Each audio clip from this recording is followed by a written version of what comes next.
Tasina quando está tratando a uma lei iniciativa, de caso que não de 3 membros do parlamento, kota Edgar Vrolijk, kota Shailini Trump ali, e também de caso que não sinta com Misha Raymond, que men não a decidir de trazer cambio de uma lei que o parlamento passa, mais ou menos 2 anos e pico passar, 2 anos e meio, quase 3 anos passar, aqui de ombudsman,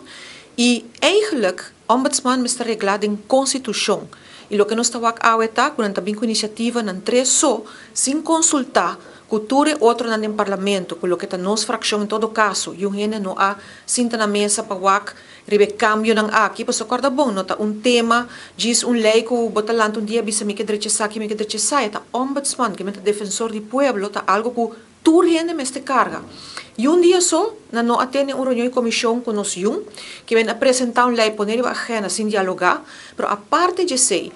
o ombudsman, que lo vai trabalhar a base de lei aqui, com nota ancrada em constituição, também vira soldado sem munição. E também vira pessoa que também trabalha com mistério sustente, sobre a nota hincada em erro colégio, caminho que tem proteção, caminho que sua função ou por vista com mais autoridade, caminho que pode trabalhar mais independente e imparcial. Agora aqui, que bota raia, sua begroting te depende de begroting de minister de Algemene Zaken, de minister Evelyn Wever Cruz. Mas com o parlamento, caminha com cada vez que o parlamento que faz uso de seu mesmo presupuesto, bota depender de sua aprovação, você está caindo de seu ministério, de sua begroting. E se está pone que, por exemplo, parlamento não está independente, e está suposto de estar, pero cada vez que, por exemplo, nós temos personal aqui dentro, que temos de reforço, está depender de ministro de ministrado que tem que aprovar isso aqui.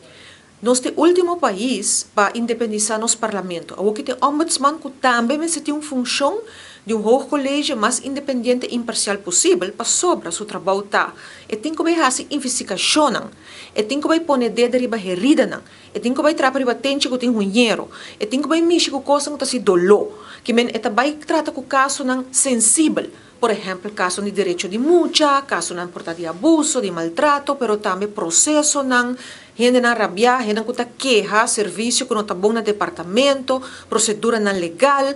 hasta costa por conduzir na caso não em corte, etc. E tem que estar crítico com o governo, seu próprio departamento. O que você bem regle de landsverordening aqui dentro, caminho com outra instância, que o zogenaamde imparcial, a OMS está canariba não tem, sobre o metimento de um departamento, metimento de uma organização, hasta de boards não caminho que está suposto imparcial, botar nepotismo, botar a família de certo ministro não, e não está imparcial. E ombudsman nos quer para bom reglar, e nós sabemos se é hobby claro, que é mestre reglado em constituição, senão não tem sentido. Agora que nós está quanto anos depois, essa é uma procedura que nós encaminhamos em 2013, já? É tempo aí com diferentes membros de fração de AVP, fração é tempo aí de PDR e também fração é tempo aí de MEP, que tur a assistir na reunião para chegar numa lei que nós turta carga. E em vez de carregar para fração, é carregar para 3 pessoas, que não só preparar, não só, sem consultar com nós. História largo partido. Me te quer muito importante que o ombudsman se sinta seguro em sua função, que de caso aqui não é papel só, mas ancrado em constituição. E seita o que nós lo sostene, para ancrado em esse. E pensei mes nós vociferar nos mes hopi claro, que nós quer que MS está em constituição e não atrobe de uma lei, caminho que hasta raad van advies põe preto riba blanco, que não porta se aqui, passou está haciendo o instituto era swak, está haciendo eigenlijk algo débil, MS está mais forte e com autoridade.